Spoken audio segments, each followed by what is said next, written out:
We do this broadcast through OBS, which goes out to the internet. It goes out on Twitter and my group page, Helping Parents of Mentally Ill Children. And it also goes out to our YouTube channel and also to our business page, the Cry a Dry Tear channel. So I guess everything's loaded up. So we're going to start then. So hey, hi everybody. Welcome to Helping Parents of Mentally Ill Children. My name's Bill McPhee, and in 1987, I was diagnosed with an illness known as schizophrenia, and I was hospitalized 6 different times. I lived in 3 different group homes. I had a suicide attempt, and I spent 5 years on the couch dealing with a deep, deep, dark depression. In 1994, I started a publication called SZ Magazine, and I did that for 23 years. And now I'm basically retired, and I write, and I also do this broadcast on the side, helping parents of mentally ill children. And in 2014, I wrote this book called To Cry a Dry Tear, Bill McPhee's Journey of Hope and Recovery with Schizophrenia.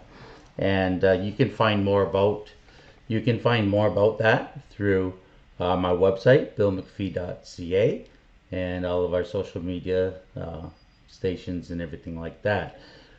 So before I go any further, I want to introduce my guest tonight. My guest is Peter Stewart, and Peter is a fellow Canadian who was diagnosed with schizoaffective disorder, and after many attempts at a post-secondary education that was derailed by Peter's mental illness.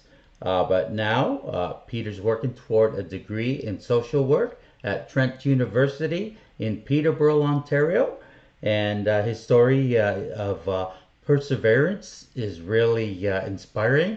And Peter, I look forward to having this discussion and this interview with you.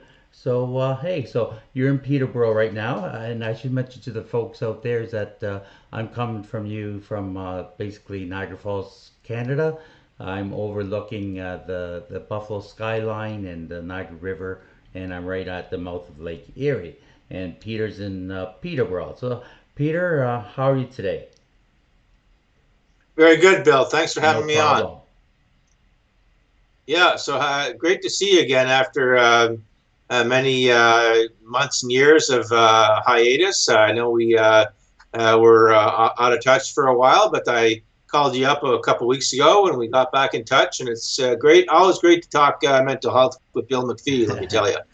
So, Bill, no, it's great. Bill, I wanted to tell you a little, folks at home, and to discuss with you a little bit about my story and how I came to where I am today. And well, I'm a native-born Quebecer. I was born in Montreal and moved to Quebec City with my family in Quebec in 1968.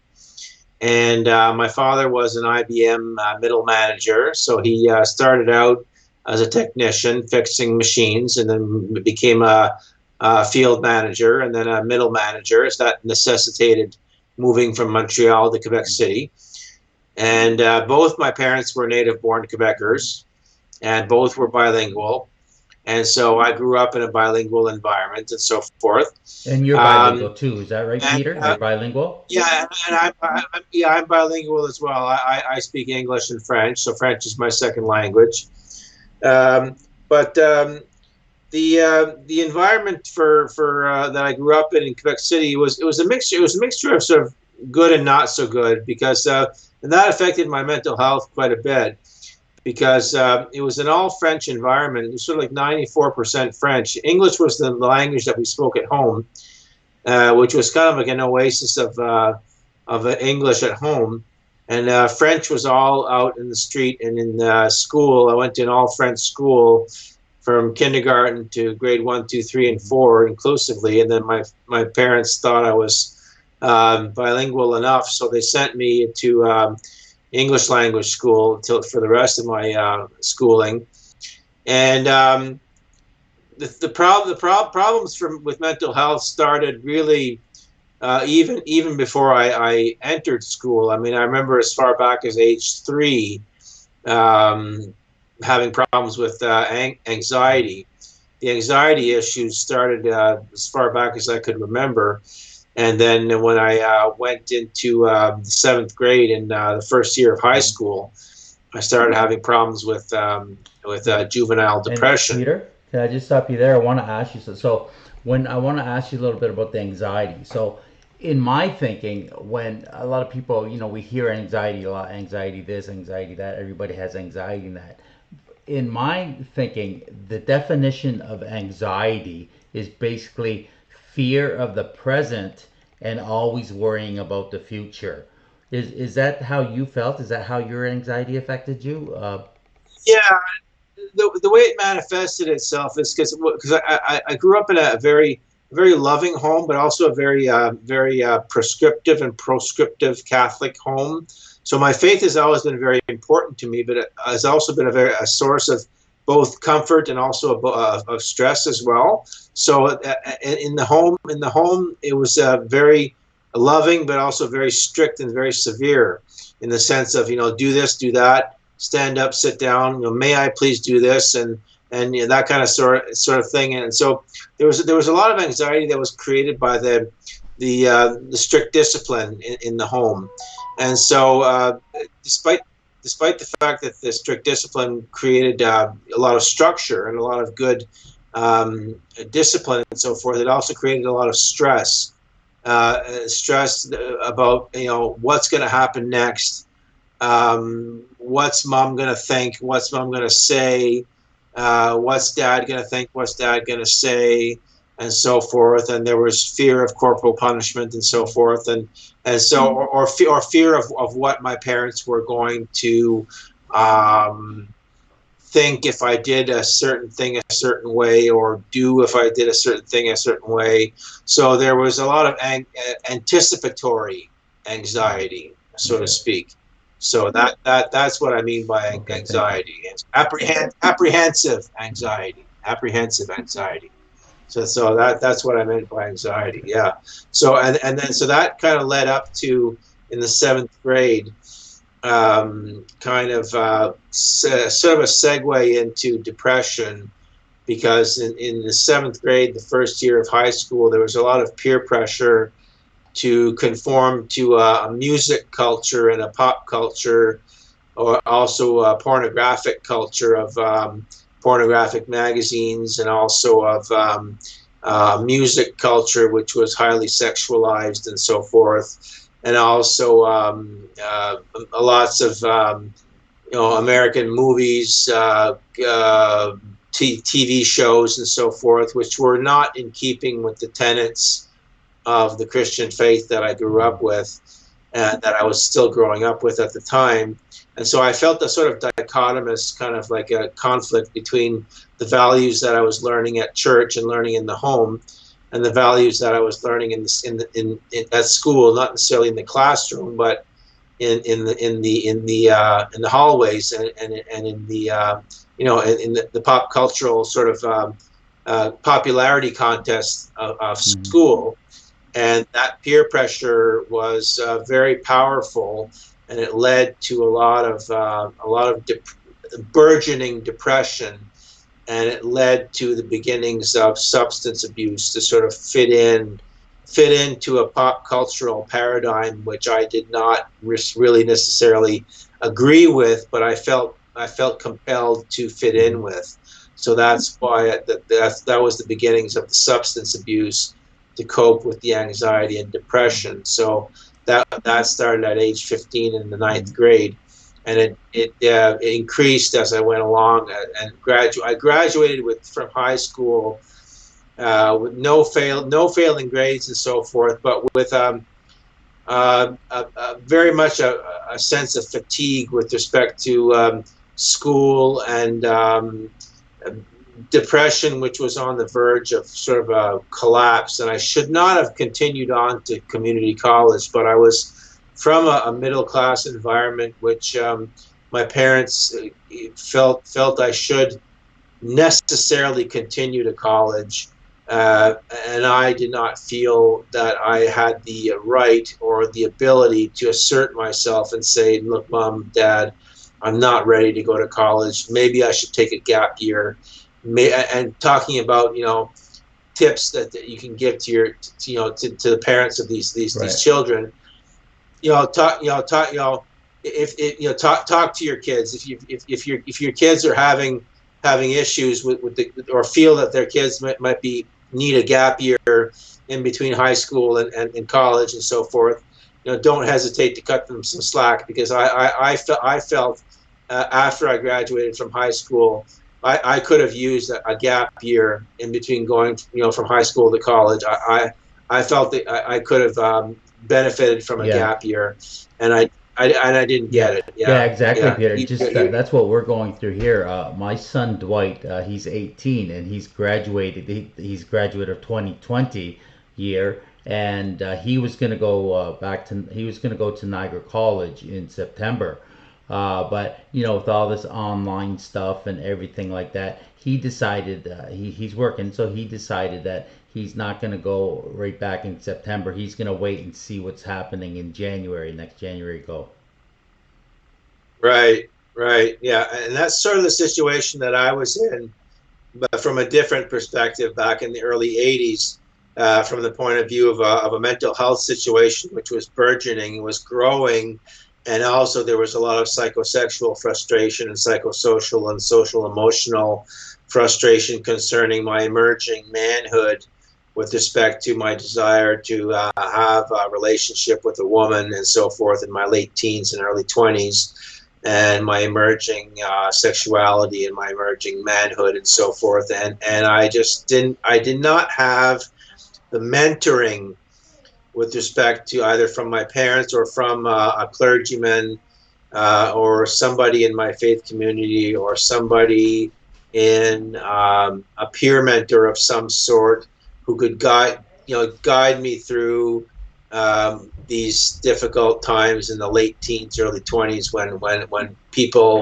when human beings are very, very susceptible to these psychosocial and psychosexual social emotional stressors. So I ended up having a difficult time, and flunked out of my first attempt at college, and that basically was one of the main causes of it. Those stressors that I just mentioned. So that led to a sort of a forced gap year after flunking out the first time, and I did the Katimavik youth program. Back then, it was one of the Canadian government's youth initiatives to promote Canadian unity, and also to promote youth initiatives to help youth cope with things like this. So I went 9 months across Canada, in three different parts of Canada, and did some military service, and completed the program successfully, but found myself in the same situation of difficulties, socially, emotionally, and psychosexually, and psychosocially, and so forth. And my parents compelled me to return to post-secondary education when I was not Right. ready, right after that program, and immediately, of course, flunked out again. And but so that led to a whole series of low-paid income jobs for the next 4 years. And then I ended up returning to post-secondary, completed my community college successfully, but by this time I had a very difficult substance abuse condition, because the substance abuse, which had started in age 15, had now basically mushroomed into a very, very serious substance abuse condition in my early 20s, after the second attempt at post-secondary failed. And also that was a conjunctional moment whereby my father passed away suddenly from a massive heart attack when I was 22 years old, and he was only 59. And this was a very, very watershed moment in my life, because I really needed my father at that time in my early 20s, and my mother really needed our father, her husband, our father, my father. And they were just getting ready to retire, and I needed some guidance from my father, and I didn't get it. And so both my mother and I went off the deep end in a way, and both of us, our mental health conditions and substance abuse worsened. My mother never eventually got out of it, but I got out of it. But what happened there was that I managed to get my community college diploma at age 27, despite the burgeoning community, the burgeoning substance abuse condition, and also despite that being a segue towards sort of a pre-morbid kind of prodromal entry to a schizoid psychotic episode the next year at age 28, 29.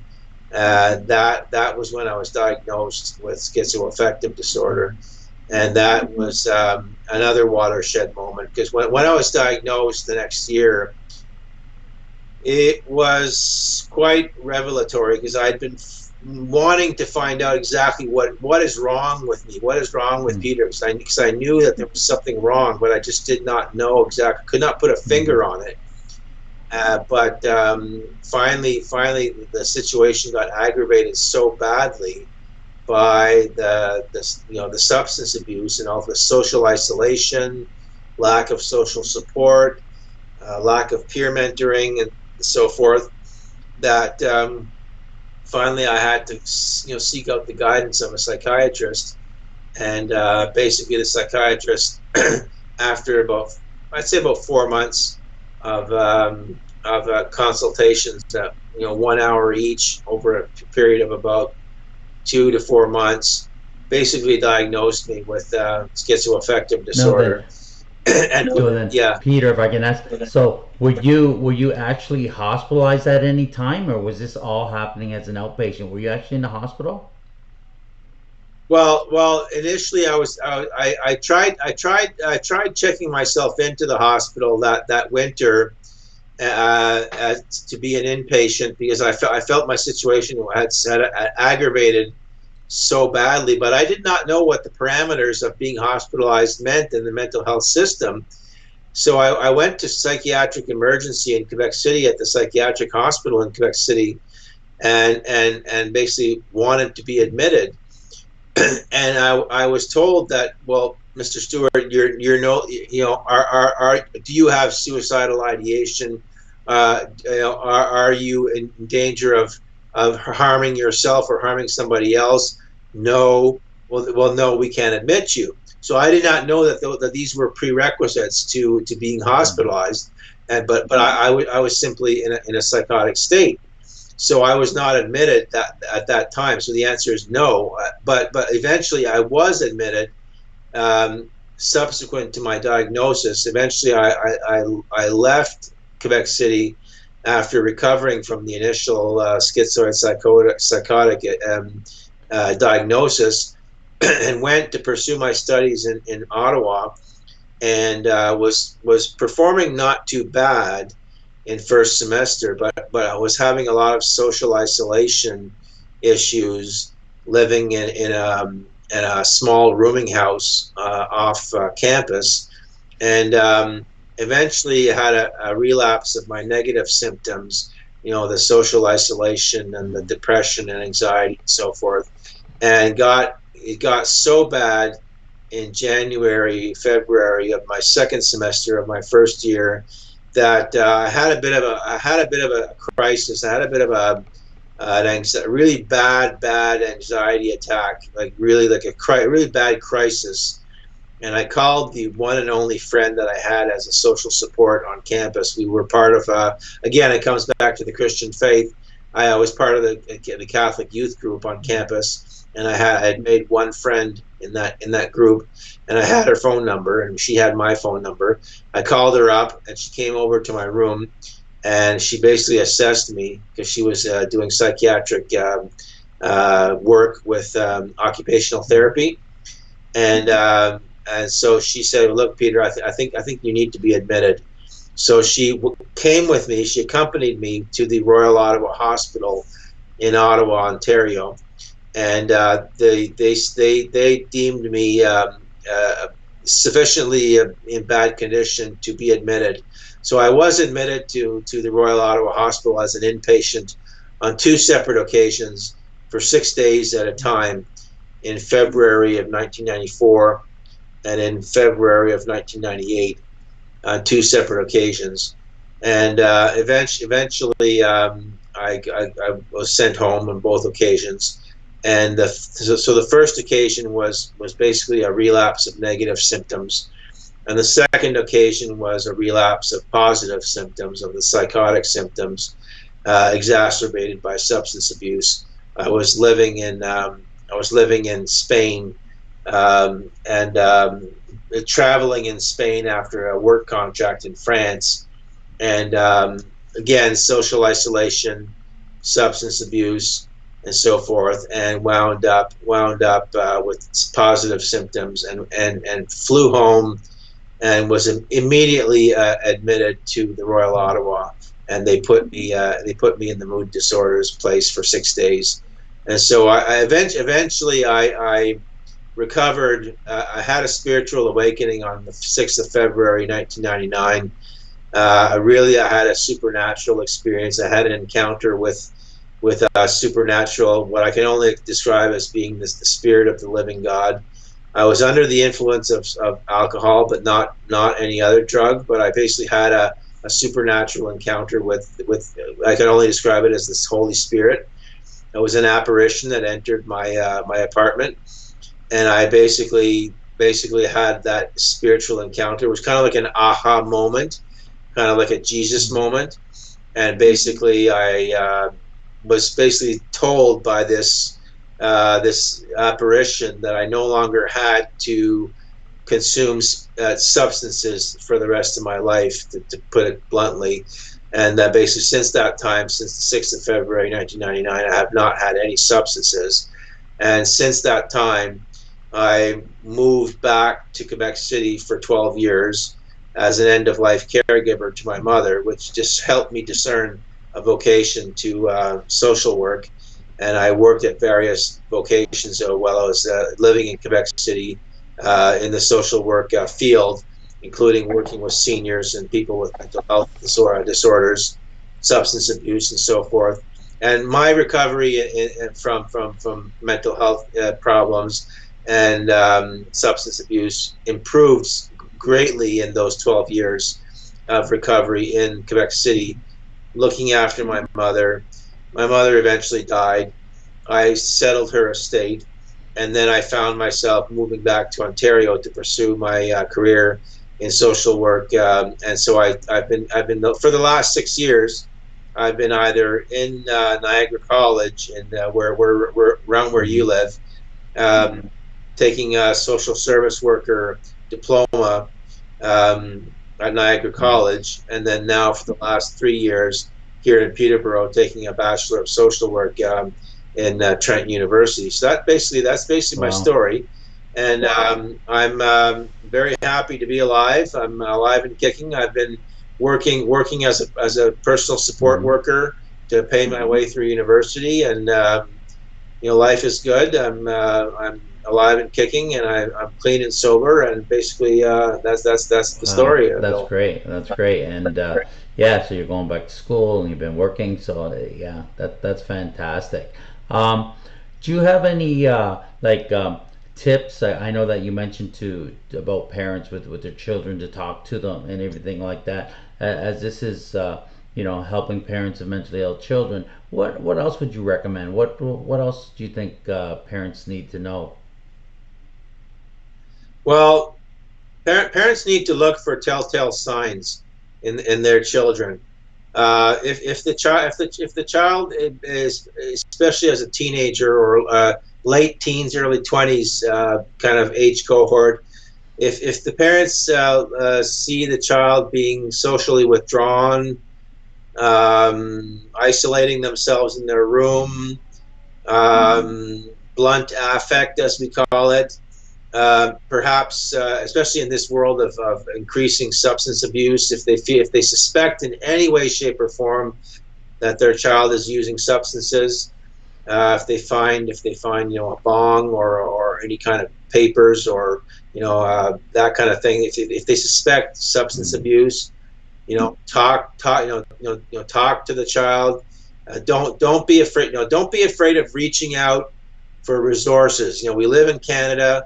There are social services resources, a plethora of them available in every city in Canada. Don't be afraid to reach out for resources from a social Mm. services agency, from a mental health advocacy organization, from a substance abuse organization. Talk to your child, ask them what's going on, that kind of thing. Don't be afraid to talk about Mm. spirituality. Don't be afraid to talk about Mm. religion. Don't be afraid to talk about faith based issues.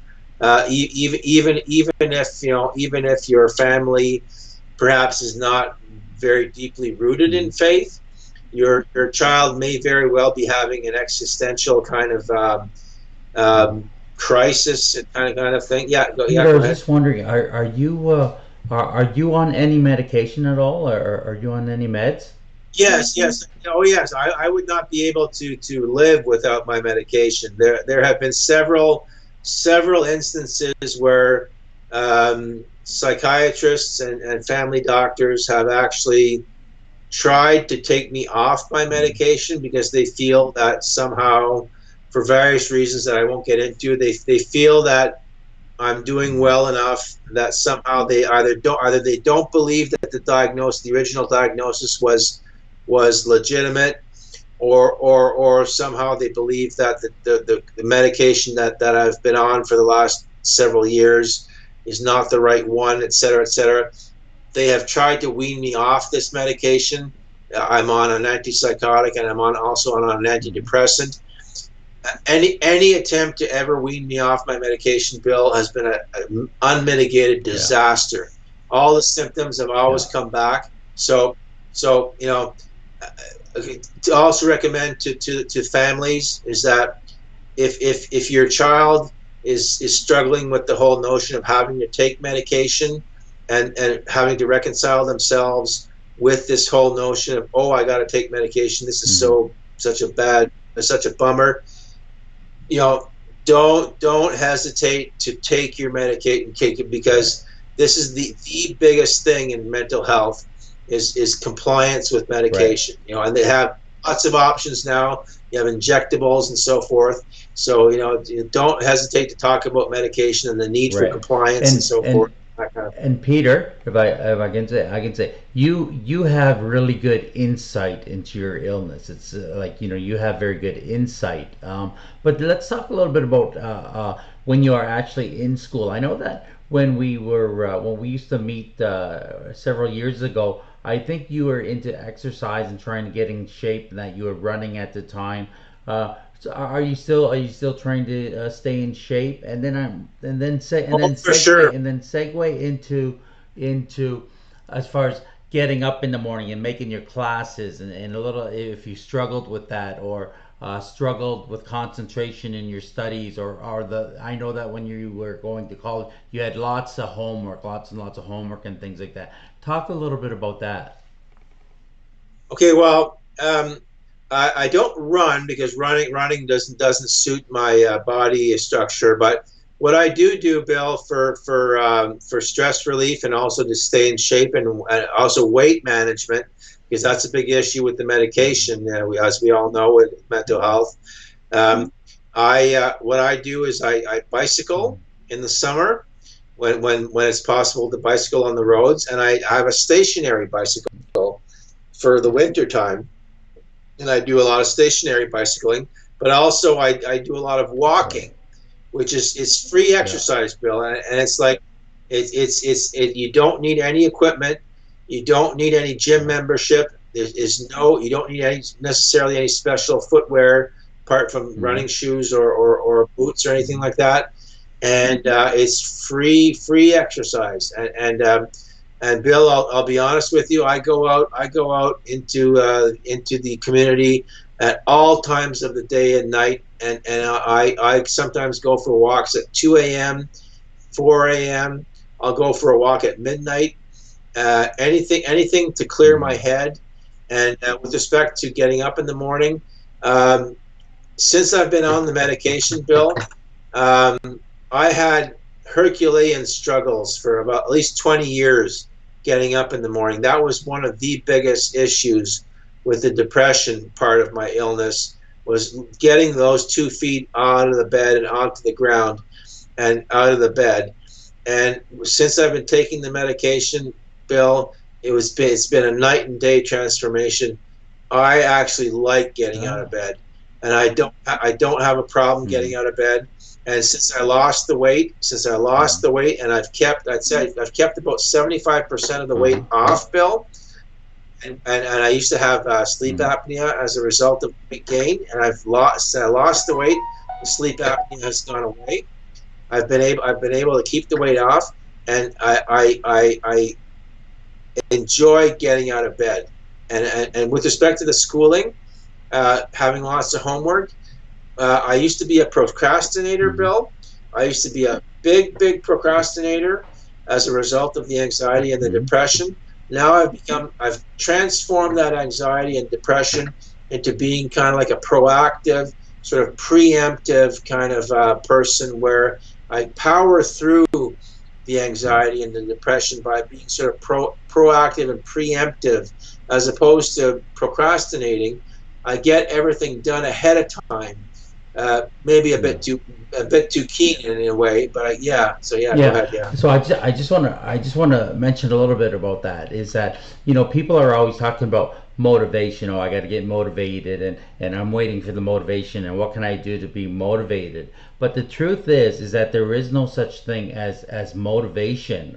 All what it really is, it's discipline and habit. Discipline and habit. Yes. And one Yes. of the things, being a procrastinator, I kind of pride myself on. You know the Nike slogan, right? Just do it.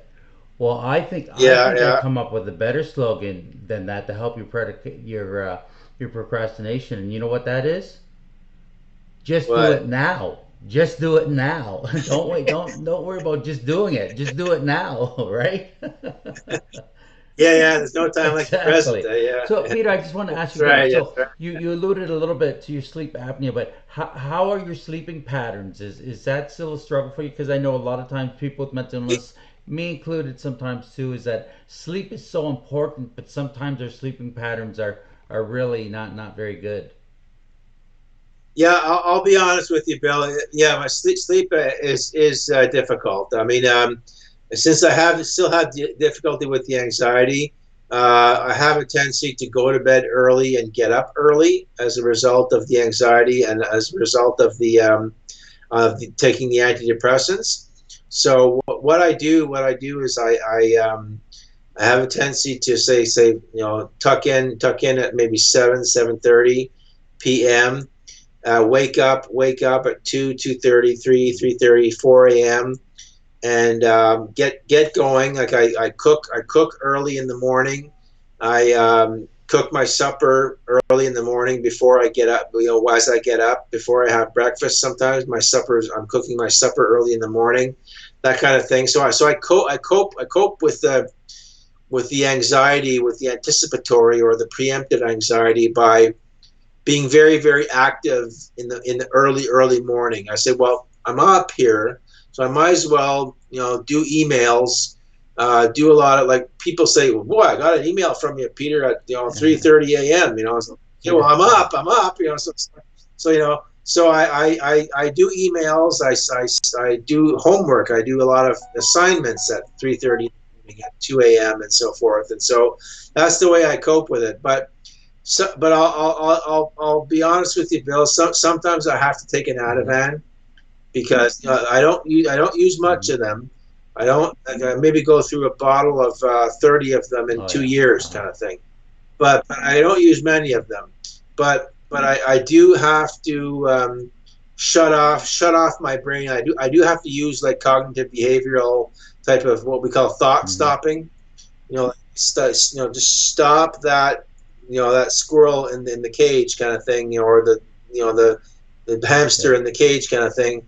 I have to stop those thoughts because I have a tendency to just keep mulling things over in my head at night when I'm trying to fall asleep, and I just need to just stop that and try and let myself fall asleep, because otherwise I get obsessive Right. thoughts, obsessive Right. thoughts, Right. so And Peter, yeah. I just want to touch on one more subject before I give you a chance to say again anything you want before we close. But I just want to talk about. I know you're very big on, and it's very big for recovery. Is socialization, and I know that you have friends at the church that you deal with. I know that you're involved in the Knights of Columbus, and I think you told me you're a grand knight of one of the chapters, and that. So talk a little bit about the socialization. Well, Bill, I can't say enough about it. I was a loner for so many years of my life, especially throughout high school and so forth, and college, and to a certain extent, I still am a loner.